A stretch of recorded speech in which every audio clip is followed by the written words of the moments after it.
Let's go to Canberra now and catch up with Shadow Assistant Minister for Treasury, Dave Sharma. Dave, good to talk to you. I've got to ask you first up about those protests we saw on the weekend. You're a former Australian ambassador to Israel. You understand clearly what a call for an intifada is. Should this be tolerated in this country?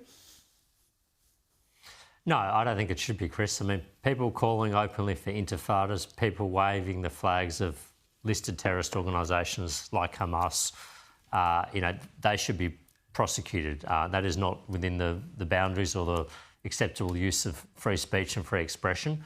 The protesters who were engaged in that behaviour over the weekend, they should be dealt with with the full force of the law. And I'm glad to see at least the Queensland Premier has come out and said as much today on that topic.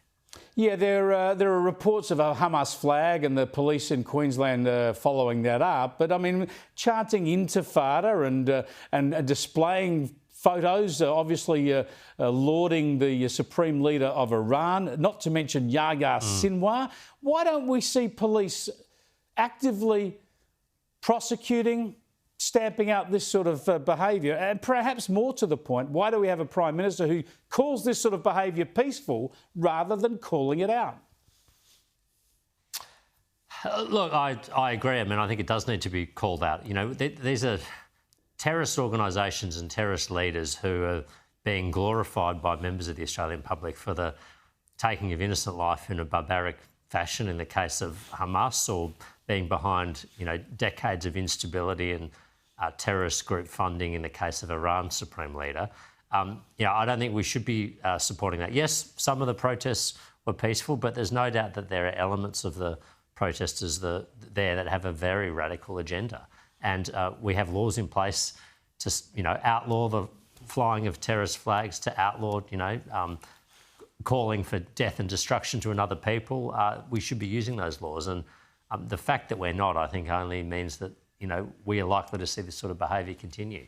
Yeah, it's a terrible problem. Let me bring it back to the economy and some of your direct responsibilities. The Prime Minister tried to sell a package on housing supply, a range of measures, including one that the coalition proposed before the election and Labor mocked, but now they're adopting it. Is there anything in this package that you think will actually speed up the supply of housing and therefore make it less expensive? Well, look, there's two things I'd say. Firstly, Labor seems to have adopted the coalition policy to freeze changes to the building construction code, or the National Construction Code, so at least the price of new buildings doesn't continue to rise because of additional costs and burdens and whatnot. They've also expanded, incidentally, a scheme the coalition introduced, a home guarantee scheme, which basically allows the government to make a contribution in the form of a contingent liability to someone's deposit. But what Labor's done is basically remove the cap on that. It was limited to 50,000 people under the coalition, and remove any means testing or income testing. So that's going to be a huge injection of demand into the market. It's not a supply-side measure, it's a demand measure, and all that's going to do is make housing more expensive. So I would say sum total out of this, no, houses aren't getting any cheaper as a result of Labor's 3-day so-called productivity roundtable. Yeah, and I would point out, any economist would agree with you, there will be an upwards impact on prices. That's unavoidable with those sorts of measures. Let me bring it back to the climate and net zero debate as well. Barnaby Joyce, of course, is pushing for a net zero bill through Parliament. Your party, the Liberal Party, hasn't really made up its mind on net zero yet. Here's what Barnaby Joyce said on Sky earlier today. We're happy to have it every week, every sitting week. Absolutely. I think it's really important. This is incredibly important.